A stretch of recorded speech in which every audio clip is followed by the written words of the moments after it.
What's going on, guys? Welcome to Rants Red Talk, where we discuss the topics you send through to me on Twitter. And as usual, man puts the tweet out and it goes mad. So big up for all the interaction, guys. I appreciate you. As I said, it's your show, so we just like to just hit up everything that you sent through. Let's get straight to it. At Louis P_N, it says Fred played as a CDM in his previous club. Do you lot think playing him in a midfield three alongside Pogba and Herrera would work? He seems like a natural ball winner. He's mobile and he has a lot more productivity than Kante for me, and certainly Matic. Bro, 100% agree. I honestly believe that Fred can be a Kante upgrade, bruv, because he's way better on the ball than N'Golo Kante. He sees passes, he can dribble. He's just a much better footballer.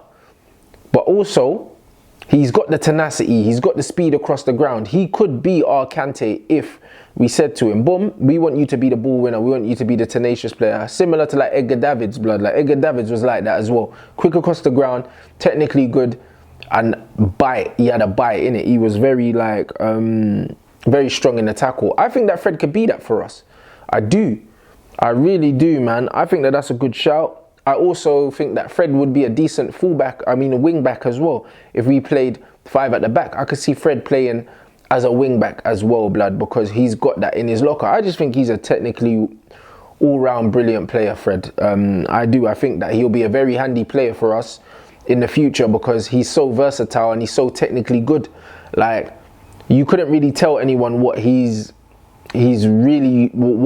strengths, because he's just so good at everything for me. He can dribble, he can shoot, he can pass, he can cross, he can tackle. You know what I mean? I think he's a brilliant player, guys. Like, I know some of you lot are yet to be convinced, but I'm 100% behind Fred. I'm convinced in his quality.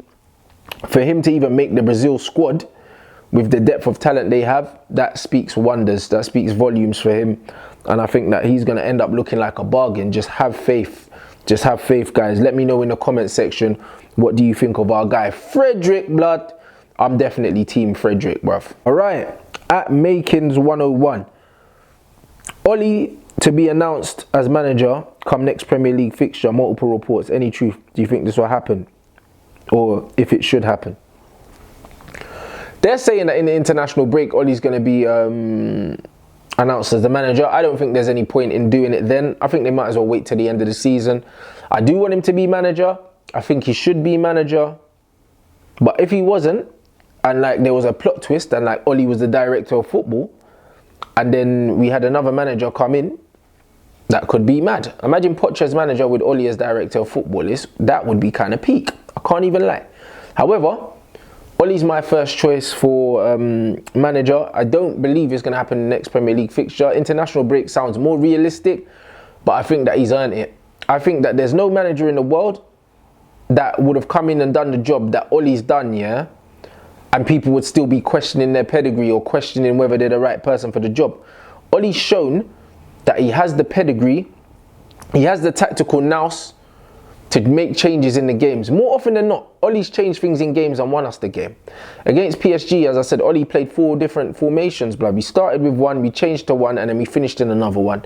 And he regularly does it, bruv. And it shows the tactical fluidity that our players are learning from him and that he has, bruv. Like, he uses the same studious way of management that he did as a player. The way he would analyse runs, analyse the movement. And Sir Alex Ferguson even said, like, towards the end of Oli's playing career, like, he would be in the changing room with a notepad and that. Even when he was playing, when he knew he was doing his badges, he had a notepad and he was making notes of stuff that Fergie was doing, saying. So when a lot of people see a lot of similarities between Oli, it's because he's baby Ferguson, bruv. That's what he is. Everything he talks about, he says that his whole coaching style, his management style, has been influenced by the fucking boss himself. So when man think, yo, is it really Fergie at the wheel? No, it's Oli, innit? But Oli is the fucking Sir Alex Ferguson reincarnate, bruv. So I'm super happy to have Oli. He's the man for the job. Fucking love the guy, man. He was a brilliant servant for the club. He's a fan, first and foremost, and he's still a fan.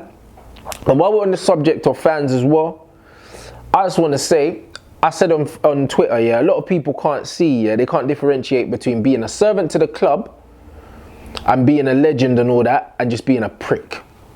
I'm going to put it this way. I tweeted, I said, Roy Keane, Gary Neville, Teddy Sheringham.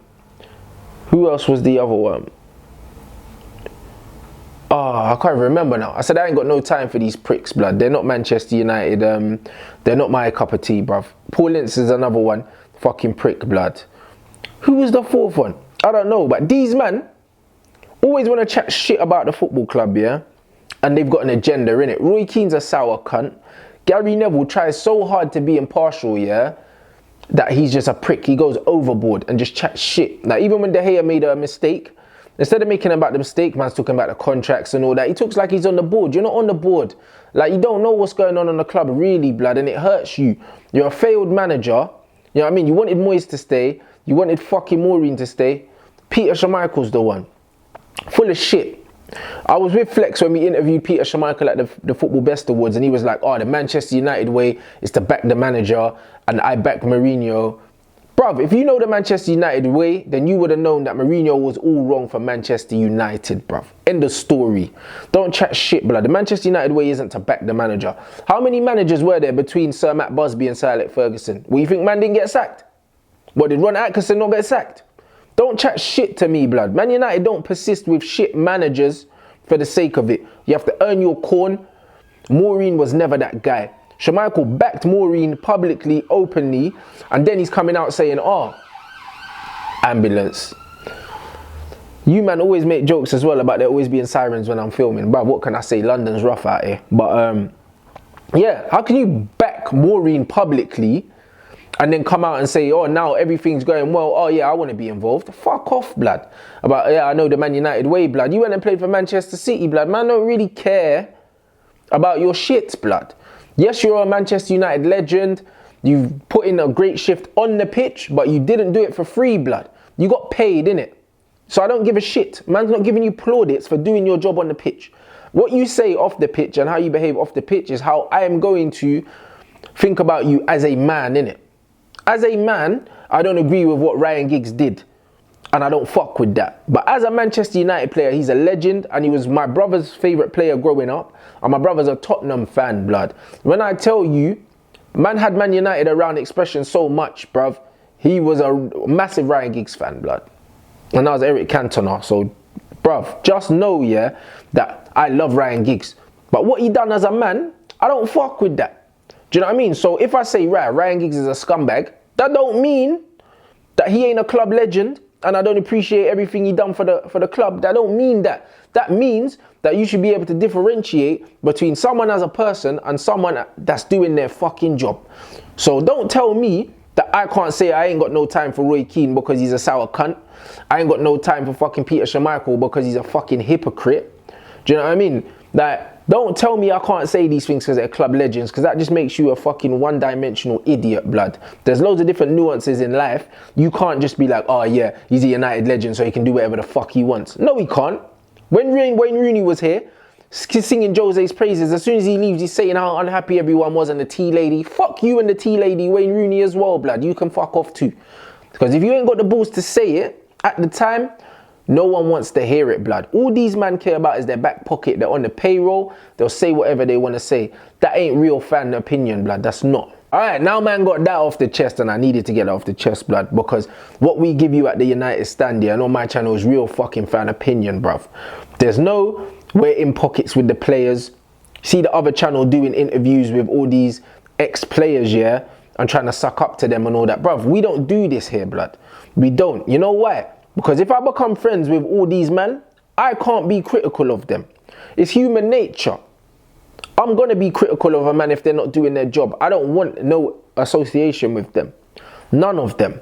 And if I met any of them guys, because I'm a big fan of Jesse Lingard, I'm a big fan of Marcus Rashford, Anthony Martial and Paul Pogba, them four men, if I was jamming with them, I'd tell them straight. I'd say, man them, if you're playing shit, I have to be critical of you, blood, because that is my job, to give a real opinion. I'm not just going to say you didn't have a shit game when you had a shit game, fam. I'm not going to do it, blood. So if you hear anything, you know it's not personal, innit? But some of these man want to be friends and get retweets and that from all these fucking man. And then when them man are doing fuckeries, they don't want to say. I don't want no part of that, innit? I want to keep this as authentic and as real as possible. So that means if I can help it, I don't want no relationship with the football club. None in terms of doing stuff. I don't want to be on MUTV. I don't want to do all of them things. That's not for me. All right. Next one, at the victorious one. How would you feel if you signed Bale or Coutinho or both? You know, man, like Ed is excited. Ed loves a fucking marquee, bruv. And I said the other day, Angel Di Maria, Radamel Falcao. Who else did I say? Angel Di Maria, Radamel Falcao. I said them signings stink of Ed Woodward. 100% stink of Ed Woodward. What was the other signing? Remember talking about marquees and that? I think that was it. Yeah, those stink of Ed Woodward. They do. He loves a marquee. And then another man said to me, yeah, but what about Sanchez? That was definitely an Ed Woodward signing. No, it wasn't. You know why it wasn't? Because Mickey got frozen out of that team way before. Then he was used as a make weight. Jose didn't want him. No, Maureen didn't want him. I'm not calling him by his name. He's a pagan. Maureen didn't want him. So I don't think Ed was like, yeah, let's do a swap deal and that. It wasn't an Ed thing. It was a Maureen thing. So it's just that simple. So when man are saying, oh, do you think Ed will go for Sancho, and is Sancho an Ollie buy or an Ed buy if we buy him? Sancho's not a marquee player. He's a young English talent, but he's not a marquee player. A marquee player would be a Gareth Bale or a Philippe Coutinho. So if we get in Sancho, it's definitely Ollie that wants him. Would I take Coutinho or Bale? Yes, I would. However, I would want to know where they're going to play, because Coutinho, for me, plays in Pogba's position. So unless Coutinho was coming to play on the right-hand side, don't need you, bro. And Bale, if Bale costs 30, 40 mil, I'll take him. I'm not paying no club record for Gareth Bale because he can't stay fit. He's not guaranteed to play week in, week out, even though he is proven quality. Anything over 50 million for Gareth Bale, we're getting bumped. And United always get bumped. So would I take would I take Bale or Coutinho? It depends, innit? But if I had to give you a yes or no answer, I'd say no. I wouldn't take either of them because I believe we do not need these, man. Well, at Welsh Leaf fans, I don't know, bruv. Ross Davies, innit? Do you think Greenwood is ready or does he need a loan? Greenwood is ready. I said it before on a previous video. Mason is the wicked skeng man, blood, the ice cold. Him and Anthony Martial, black gloves, crime scene, murder in the case, blood. I'm telling you, funeral music. Mason Greenwood, he's my guy. He's ice cold. I ain't seen a bad boy baller like him in a long time. The closest I could compare him to was go and watch old videos of Karim Benzema, yeah, at Lyon before he went to Real Madrid and they ruined his career. Bro, Karim Benzema at Lyon, bruv, and a young Robin Van Persie. That's who he reminds me of. Like, Mason Greenwood is all that. It's not hype. And you know me, yeah, I'm very critical of players because a lot of people like to give players praise for shit that they should be doing anyway. I'm not that guy, innit, bruv. Like, I'm not going to praise a striker for just scoring goals, blood. Like, no. You got to be able to do more than that because it's football, innit? Like, you got to be able to do that. Scoring goals is nice, but you have to be able to play football too.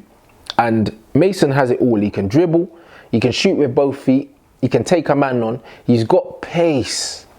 Do you know what I'm saying? Like, the guy's got pace to burn. He's teched off. So Mason fucking Greenwood, as I've said before, outside the first team, he's my guy. Gomez is a beautiful player.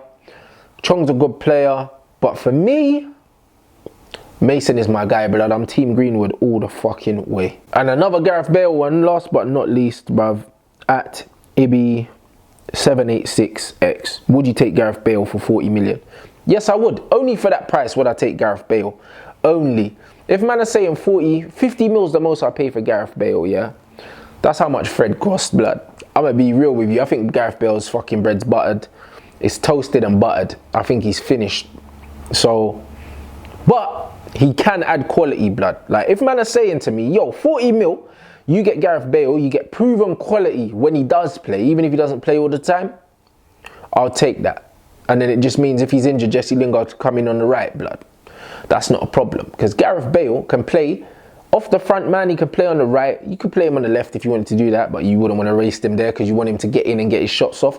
But I don't know, bruv. I think that Gareth Bale, more than Coutinho, I would take, because Coutinho plays in the Pogba position. Man don't really need Phil Coutinho. However, he is younger. Gareth Bale is in his prime at the moment. He's won everything he's won at Real Madrid. He's never played at a top club in England. He's Welsh, so he's British. Do you know what I mean? He's the marquee British player in the game at the moment. He is, innit? Like, it's not Harry Kane, it's Gareth Bale. When Wayne Rooney passed the torch over, it was Gareth Bale. Even though I feel like Gareth Bale was a level above man anyway. Like, Gareth Bale in his prime, scoring overhead kicks in Champions League finals and that. I think Gareth Bale's elite. There are question marks over his fitness. However, at 40 million, I don't see Gareth Bale as a risk. It's proven world class. Manchester United do not do well with these proven world classes, like your Falcaos, like your Di Marias, like your Sanchez's. It hasn't gone well for us, but Bazza's British. He knows what it takes to play in the Premier League, and he's just fucking proven quality. As much as I could critique loads of different things about him, he's solid in it. So I would take him for 40 million. I think if Gareth Bale is available, and Zidane's just gone back to Real Madrid, by the way, and Zidane didn't fancy him the first time. So I think the writing's on the wall for Gareth Bale. So he'll either end up at Manchester United, and he'll cost half of what Jadon Sancho will cost, probably. Or he could end up back at Spurs, guys. Who fucking knows, blood? But for me, I'd take Bale if it means that little bit of money. And I'm just thinking, Zidane won't want Lukaku, because I'm thinking we could just give them him. Strong rumours of Lukaku going to Juventus. I'd be happy for that, but all in all, I think, yeah, I'll take Gareth Bale. Guys, let me know in the comment section, would you take Gareth Bale? Would you take Coutinho? What do you think of Mason? Does he need a loan? Plenty of topics touched on today. Make sure you keep it interactive. You lot always do bits for me, man. I'm loving it. Like, hundreds and hundreds of comments every video. Loads of likes. Like, I appreciate all the support, guys. As fucking usual, and I'm going to keep doing it, I'm going to leave your discount code for your clothes, bruv, in the description, man. Everyone's hitting me up for the swag. They do post internationally. Anything I can do to give back, I will. And the same goes with the United stand. The trials are coming soon. Kit launch coming soon. Look out on the socials for all of those. At Rants and Bants on Twitter and Instagram. If you haven't already, smash that Ross Clark like button and subscribe. And yeah, it's been emotional, guys. Man, we'll catch you in a bit.